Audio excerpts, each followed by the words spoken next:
Step one, wake up early, gonna rise with the sun. Step two, get some good, some food in you. Step three, think real hard about what you wanna be.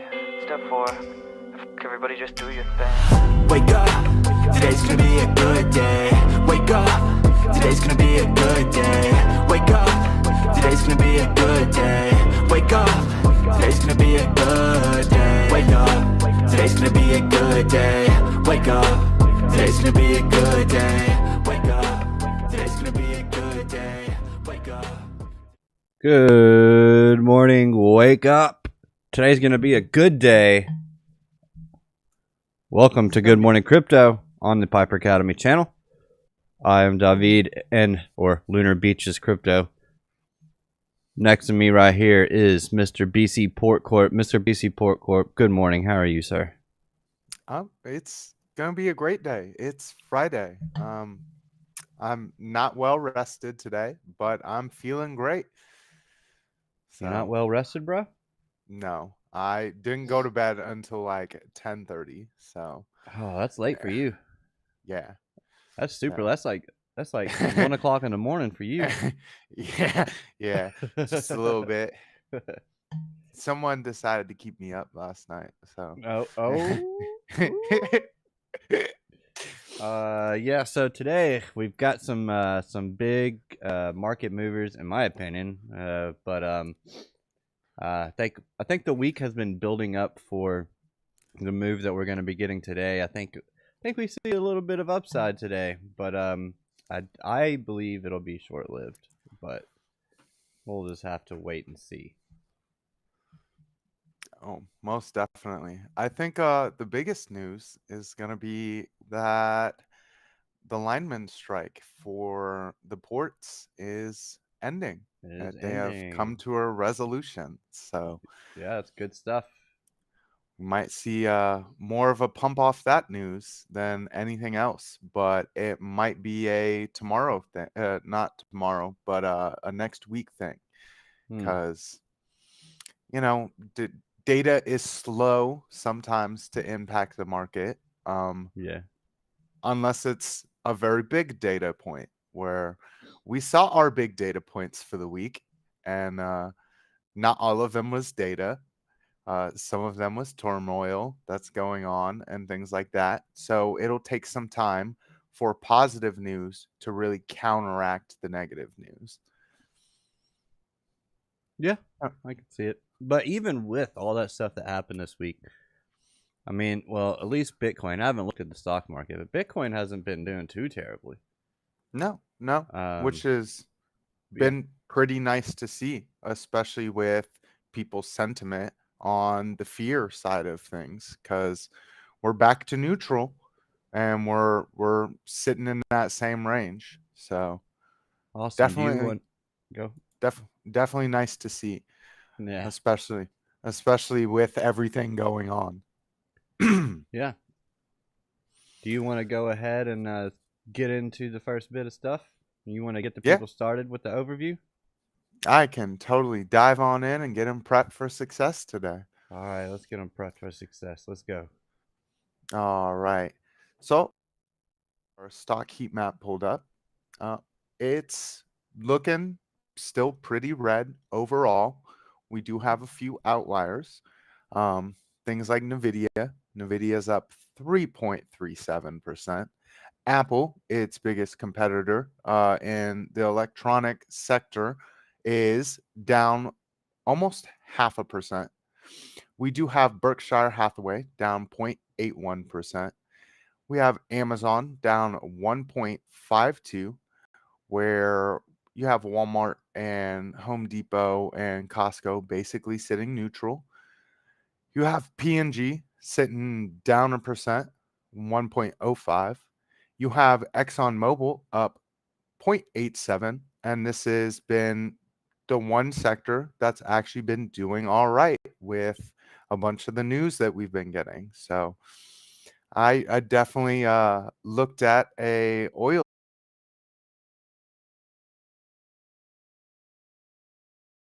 Tesla sitting down 3.36. We got Eli Lilly sitting down 0.62%. For technology, it's sitting basically neutral. We've got Microsoft down 0.14%. We've got Google sitting neutral at 0.0. And Meta is up 1.74. On the crypto side of things, we got Bitcoin up 0.98%, almost a full percent. Nice little recovery to be made. And it's kind of nice to see that 1% move up, bring us out of fear and back into neutral. So we've got Ethereum up 1.19. We've got BNB up 1.34. Solana is a decent mover for the top 10 at up 2.08%. Biggest mover in the top 10 right now is going to be Shiba, which is up 5.98%. So maybe these meme coins are going to go on a little tear while people want to take advantage of big bit the recovery of Bitcoin for maybe today, and we'll see how it goes in the next week. We've got Avalanche up 3.41, Cardano's up 1.62, Toncoin's up 0.56, and Tron is sitting down 0.25%. So those are your top 10 big movers. We've got the stock market, fear and greed. We're sitting in some decent fear or greed on the stock side of things, sitting at 71, which is kind of surprising considering that the stock market has taken such a decent hit. You saw on for most of the week how everything's been sitting kind of red or neutral, and people have been feeling greedy about it. So maybe we see some dumpage. Maybe October is not as pumptober as people think it's going to be. For the crypto side, as I had said earlier, we are now back into neutral. That 1% move up gave us up 4 points, and we are now sitting back at 41. For the liquidations, we do have liquidity sitting right above us. We took some of it out. The rest of it is sitting right above us at 61,710. There's another lighter hot spot sitting at 62,117. So the major liquidity is going to be below us at 59,672. So that's the 24-hour for a 3-day chart. To kind of get a bigger overview, still going to be the same. Most of the liquidity sitting below us, 59,668. So just something to keep in mind. We could take out some liquidity, especially if we don't get good data for today. I can hop over to that real quick. We do have average hourly earnings month over month and year over year. The big mover for today is going to be the non-farm payrolls. It is forecasted to be down just a little bit from 142K previously to 140K. So we have been seeing that the government sector of jobs is the main sector that has been making gains, which does very little to help the economy, as most of those are being paid out of tax dollars and bringing no boost to the economy in any way. They're not providing services that can be sold, stuff like that. It doesn't bring in a whole bunch of revenue. So just something to keep in mind. That's going to be the big mover for today. We also have unemployment rate coming out at the same time. That is coming soon, 7:30 my time, so 8:30 Eastern. So other than that, later in the day, we do have Fed Williams' speech. We'll kind of see what he says, because we've heard the other people for the week, and it's been a bunch of waffling, in my opinion. Well, of I course. don't. Yeah, why would they ever shoot straight from the hip? I think the only person that has really shot straight from the hip was Fed Chair Powell, Yep. when he was very honest in things like, hey, I know everyone gets rah, rah, rah about positive GDP numbers, but when you're seeing drastic differences in countries where some countries are cutting rates, some countries are hiking rates, you have inflation that is being battled with, and you have countries like Japan who are in their rate hike cycle devaluing their dollar. You want to see an import export type thing, and that balance be more in favor of the US, and that's going to be that GDI, where your gross national income is going to play more of a factor. How is our dollar and the money that we are making as a country coming out against other countries? So his unemployment as well was a big point on what he wants to see for the economy. And that's going to be another thing that we will need to keep our eye on. And at least he was honest about it for a change. And it's like, okay, well, I know we got a 50-point cut, but I don't know if we're going to cut at this next meeting, which I had said that if they do a 50-point cut, they probably wouldn't cut at the next meeting, because that's a big cut. After the presidential election, so Yep. uh, be a good time to say no cut. Yes, it really would be, especially when no matter who wins, you're going to see a move off of the market I hope one way or whoever another. wins by a landslide, so the other side just so everybody just calms down. I don't know.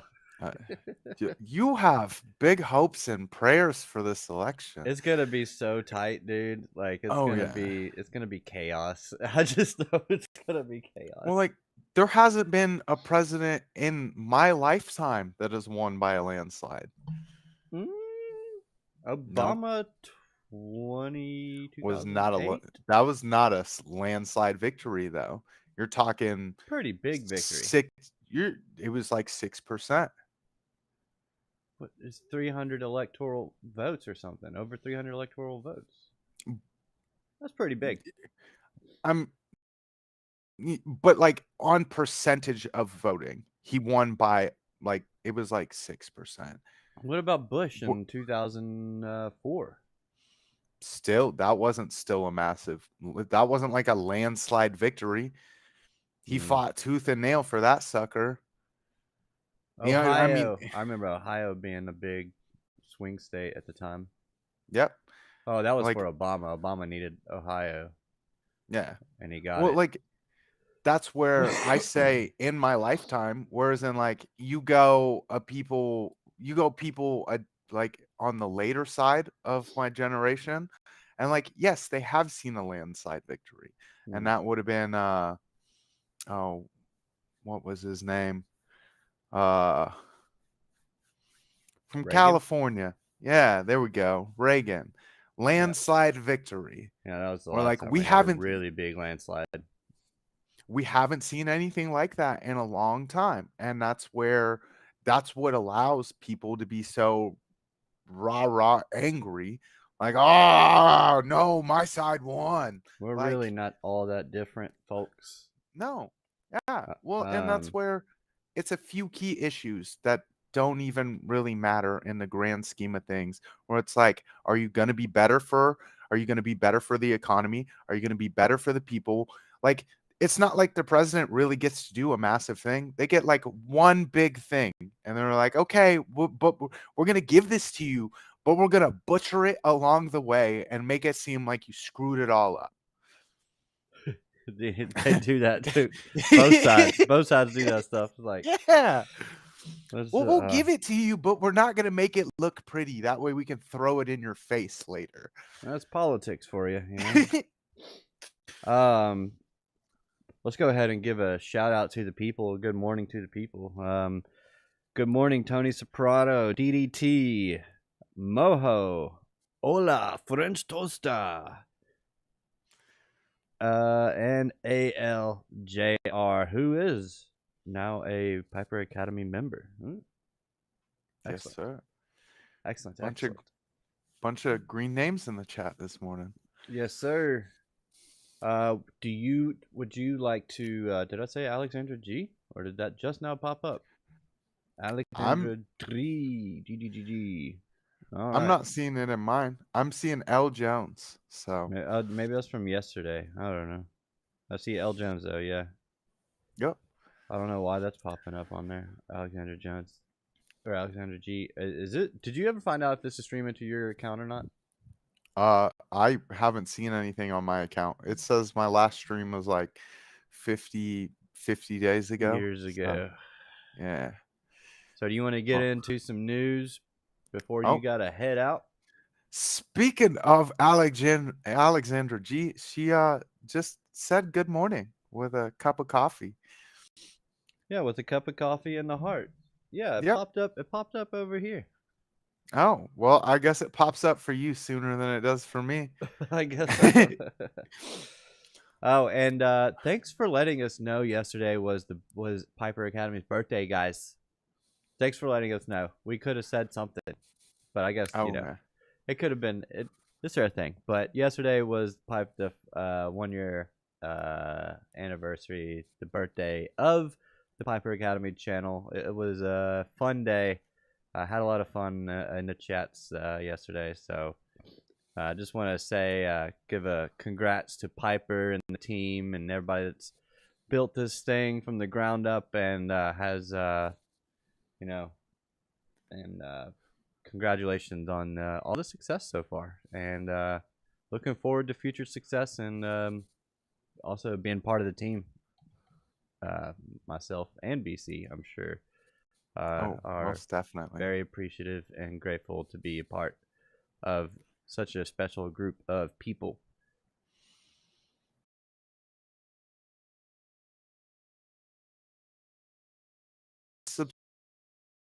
Subscribers, and Mm-hmm. it's been crazy how quickly it's grown. Yeah, it's So been pretty cool, pretty awesome. Do you wanna? You got an article for us?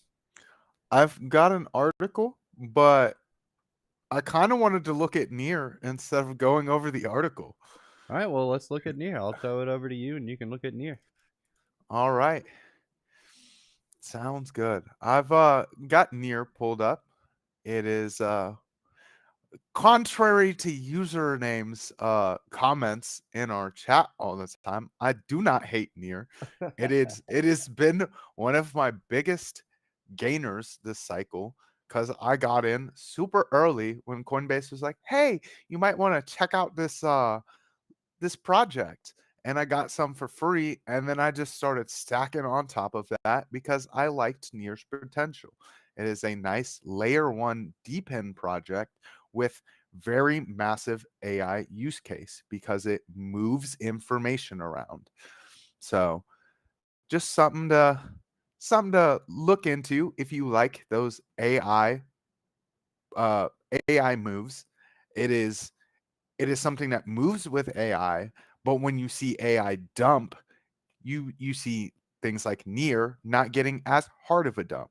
Whereas in like Tau dumped 70%, near dumped I believe it was around 50%. So I had sold off at the top, waited for my rebuys.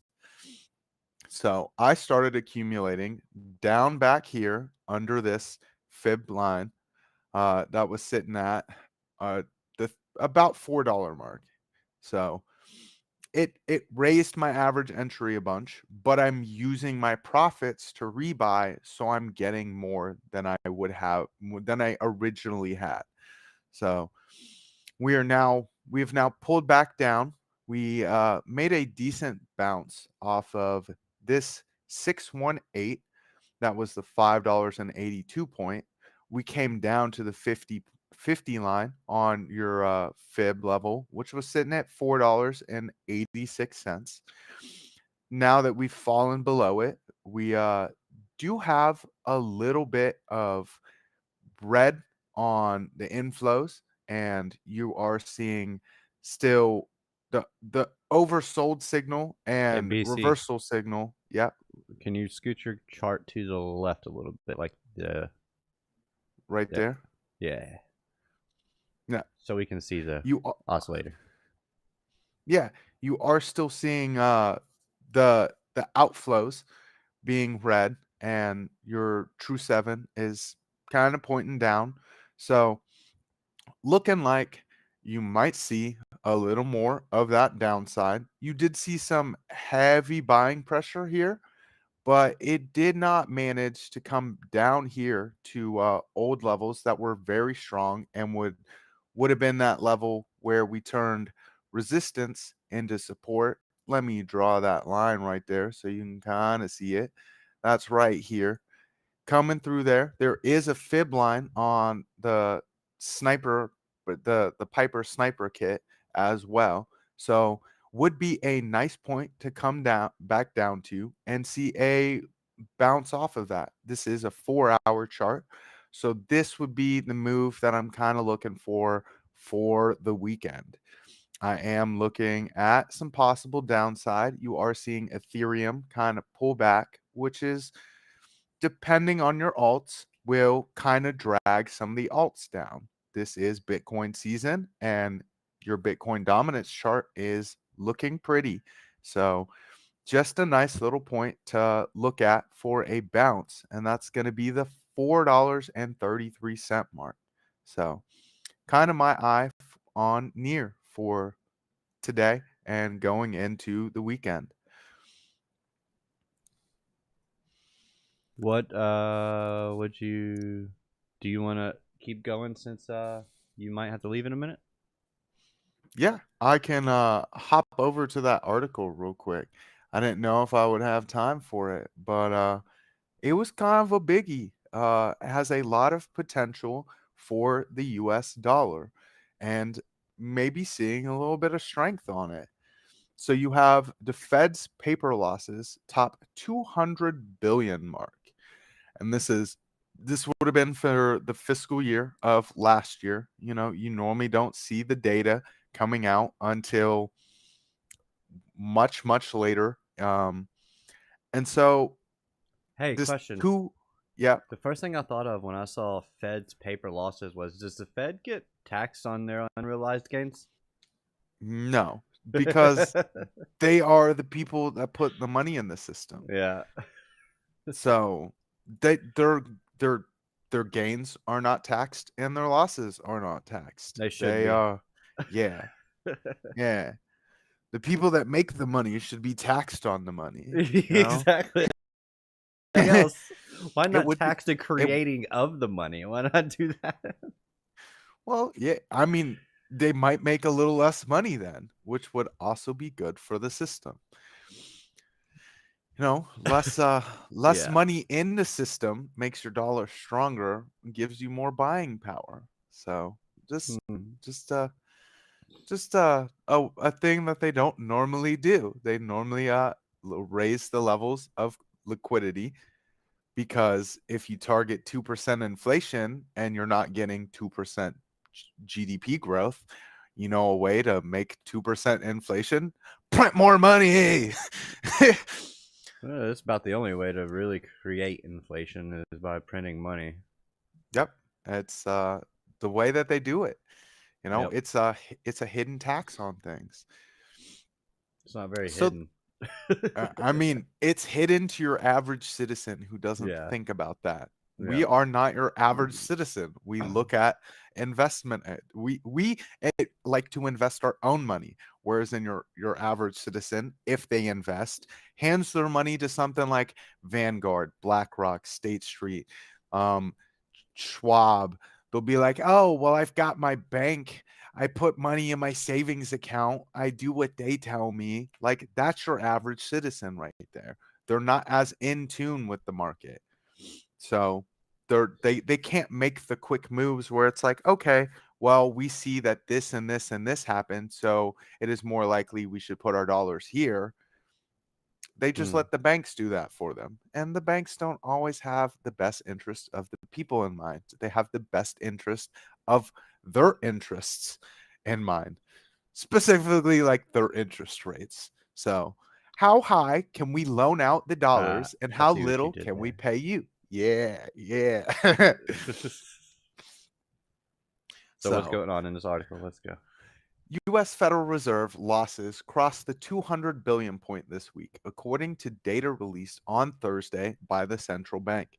The Fed reported that as of Wednesday, the level of its so-called earnings remittance to the Treasury Department stood at negative 201.2 billion. The number represents a paper loss that central bank officials have noted does not impair their ability to conduct monetary policy. The negative number is captured in an accounting measure the Fed calls a deferred asset. The Fed must cover this shortfall before it can begin returning excess earnings to the Treasury.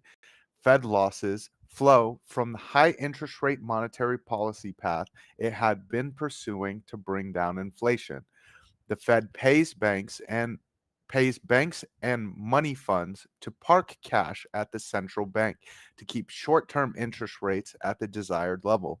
The Fed tilted into loss 2 years ago and faced record red ink in 2023 as the money it has had to pay out to manage rates has outstripped the money it makes from the interest earned from bonds it holds. The Fed funds itself through services it provides to the banking system and via the interest on bonds it owns. It returns any profit to the Treasury Department as required by law. And for many years, the central bank has handed back substantial sums. St. Louis Fed research said that between 2011 and 2021, the Fed returned nearly 1 trillion to the Treasury. The loss making situation is tied to the aggressive cycle of rate rises done between March 2022 and July 2023 that saw central bank interest rate target fly up from near zero levels to 5.25 to 5.5%. The Fed said in March that it had paper loss last year totaled 114.3 billion. It paid out 176.8 billion to banks and 104.3 billion via its reverse repo facility, which is buying back bonds, while earning 163.8 billion via interest on bonds on its balance sheet. With the Fed's recent half percentage point rate cut and the prospect of more easing, it will likely see a slower pace of losing growing forward, as it will face a smaller level of interest expenses to maintain its rate target. Before the Fed can return cash to the Treasury, however, it will have to effectively pay back the deferred assets, which could take years. Thus far, the Fed has not faced any political heat for its financial situation, although it surprises some, including formal central bankers. So, just the people that make our money can run at a loss and it be all okay. It Yeah. has massive potential for the dollar, as you will see the banks are more likely to put their money in their economy instead of putting the money with the Fed.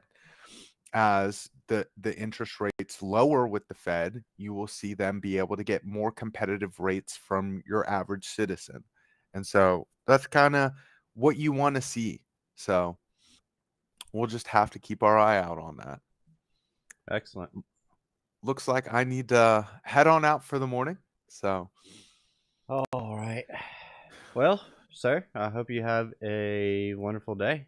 It's Friday, so most one definitely. just a few more hours till the weekend.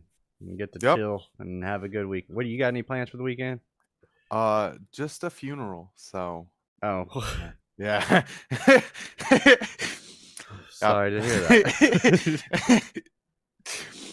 That's, Yeah, I don't know it'll if it is that plans. I Sorry. I mean it is plans, but it's not amazing plans, but No. it will be keeping someone company that has been married for, like 50 years and just lost their husband. So Ooh, yeah, I will. yeah, It will be a a more close knit Saturday. And yeah. Well, oh, prayers to them, and yeah. Other than that, I hope you have an amazing weekend, brother. So, yeah, and you we too. will catch you in the chats. Yep. I will see everyone in the chats. Everyone, have a great day. Later, man. Later. All right, people. So what we're gonna get into next is some Bitcoin price action. Well, let's just go ahead and get into it. I can't fix this. I don't know why. I don't know if I need to just. I don't. I don't understand why it does this. Anyway, doesn't matter. Let's go ahead and hop on over to the Bitcoin price chart. All right, guys. Right now we are sitting. We are on the 4-hour chart. We are sitting at this loud order block. This pretty strong order block, or where a lot of volume has taken place in this order block. More sell volume than buy volume. To me, I think that means we are seeing possible just a consolidation range in here before we move lower. But before that happens, I do believe that we might see a move up, and then we move down to the next level. I did mark off that level he was talking about of liquidity sitting right there at 500 or 59,600 or so, and there was a spike right there on our volume profile right here. So I did put a level there, so I would watch that. To me, that's a level that looks like looks juicy for a sweeping for this move right here. So that's kind of what I'm looking at on Bitcoin. Is I think we probably get a move to the upside initially today. Take out some highs, get into this fair value gap, maybe make it up here to this volume node right here. Canceling, mitigating this soft order block, and then we shift to the downside. We do have our trend fusion moving to the upside, but our volume metrics in the red, and our true sevens in the red, and our money flow is in the red. But we did get some oversold signals here, but it's just been real choppy. So to me, this seems like we might see a quick turn up today and then immediately back down, something of that nature, just because if we come down to the 15-minute, come down to the 15-minute, we can see we're currently sitting at a loud order block. Let me bring this down. So this is one of those situations that I absolutely love, which is getting a nice consolidation range and then waiting for a break one way or the other, because typically when you do that on news, you're going to see a break, and then you're going to see either a monthly high taken out or a previous weekly high taken out. 66,464. I don't know that. I don't think we get that high. Yeah. So I could see us coming up to the previous week low right here. Today that's at about 62,539. 62,539. And then that could be our fake out to the upside before we rip it back down to the downside.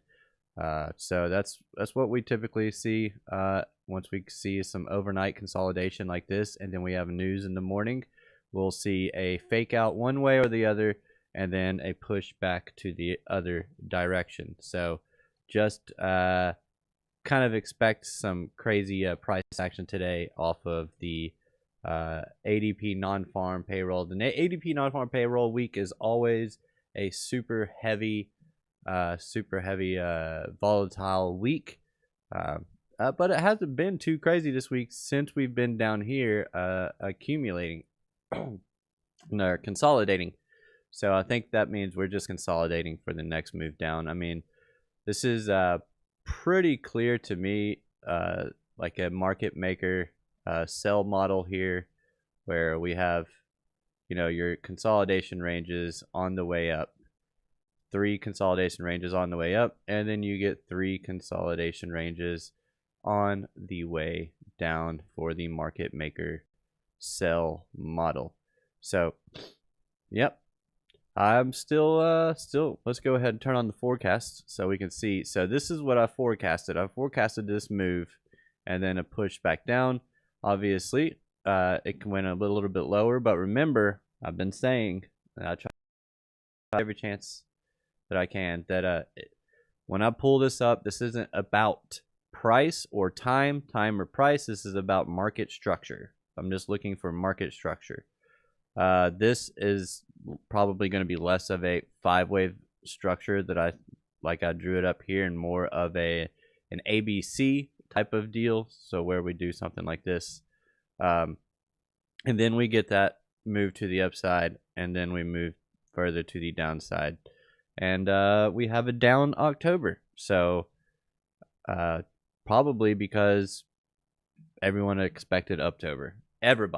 Everybody was October, just like everybody was expecting a down September. What happened? We had an up September.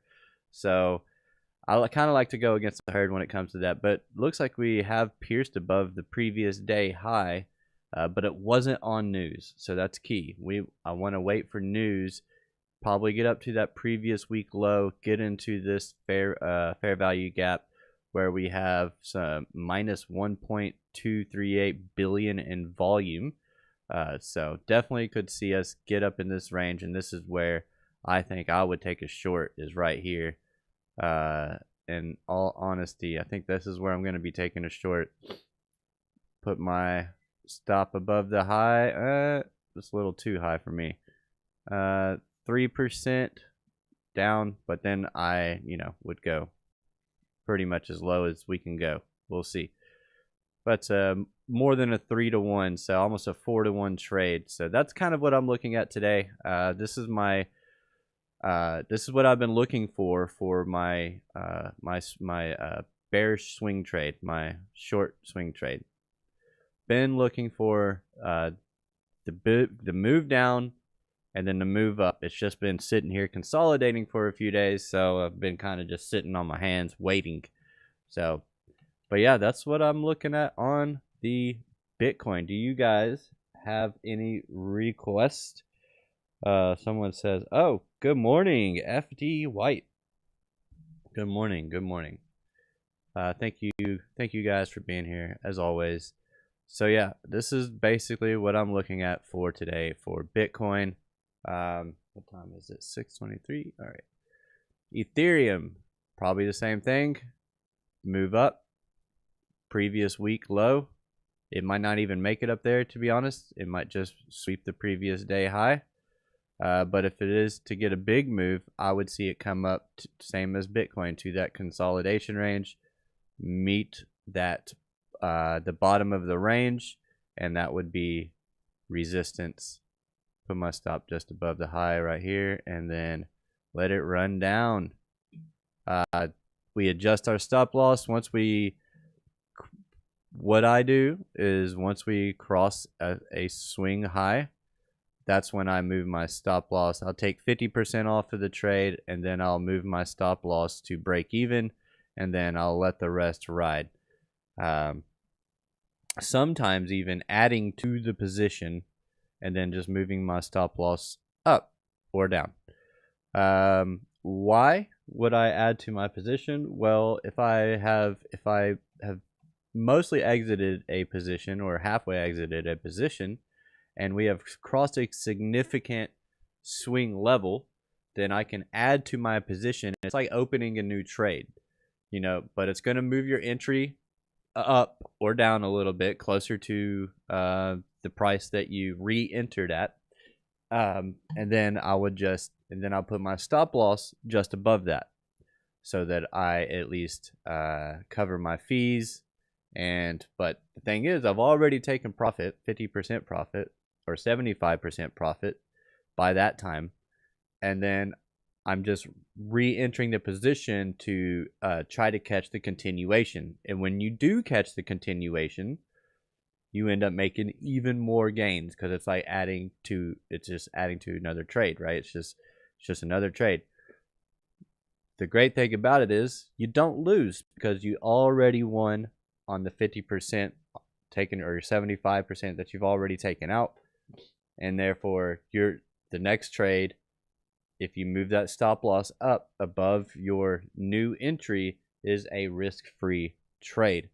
And you get to let it run and make even more money, or you get stopped out and you break even and you just keep the 75% that you already took out. So win-win is yeah, it's a win-win to me. Let's see, is there anything popping off this morning? Let's see, we got CVC looking like it's trying to make a move. The Civic, let's zoom out on this one. Always like to zoom out on the alts. So wow, this has had a pretty crazy accumulation bottom in here. Nice triple bottom a little bit in there. Put that across there. So, and this is basically at resistance right now, but it could see it get up to this value, not this value area. Well, I guess we can consider that a value area up there at about 18 cents. But nobody asked for CVC, so let's see. Should I close my long position now in all caps?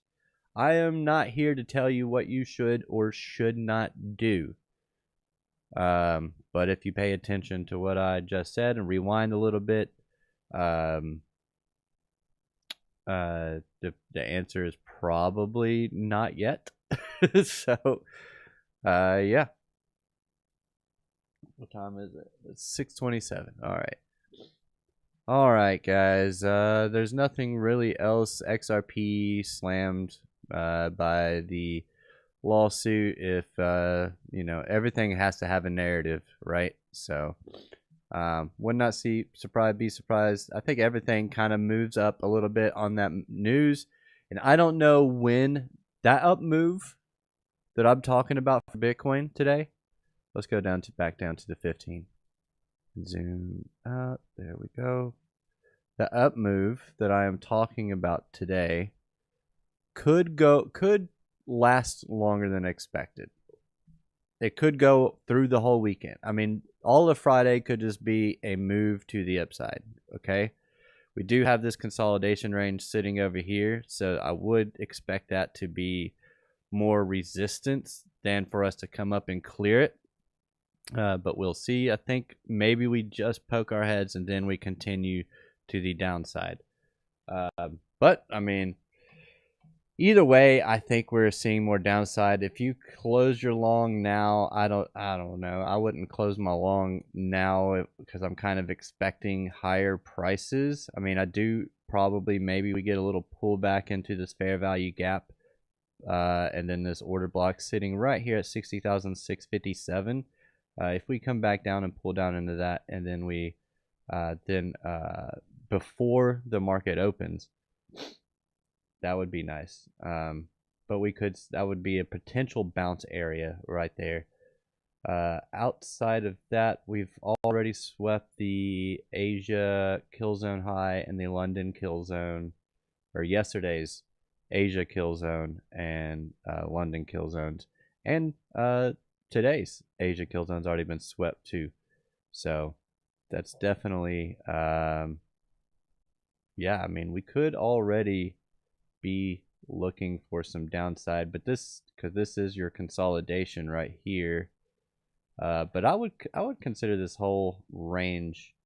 I would just wait for because we do have news data today. I would just wait for that to play out and then let the dust settle and see what happens, because I do think that we get a nice big move one way or the other that will likely be a fake out. So that's all I got for you guys today. Thank you for joining. Hope you guys enjoyed the show. I got to get ready for work, so yeah, it's Friday, so I hope you all have an amazing day and have a great weekend ahead. Go outside, touch some grass, get away from the screens for a little while, and yeah, have some fun. But yeah, I think I got approval for the late night show. So we'll be working on that in the background. So anyways, hope you all have an amazing, beautiful, wonderful, radical day, and I will see you in the chats. Happy Friday. Happy birthday again to Piper Academy. And yeah, don't forget to check them out at 9:30 a.m. The Morning Market Report with Piper, OC Guy, and Tradefly. There is no Crypto Nightcap on Fridays. So yeah, that's gonna be it for today. So hope you all have an awesome day, and we'll see you in the next one. Wake up! It's gonna be a great day.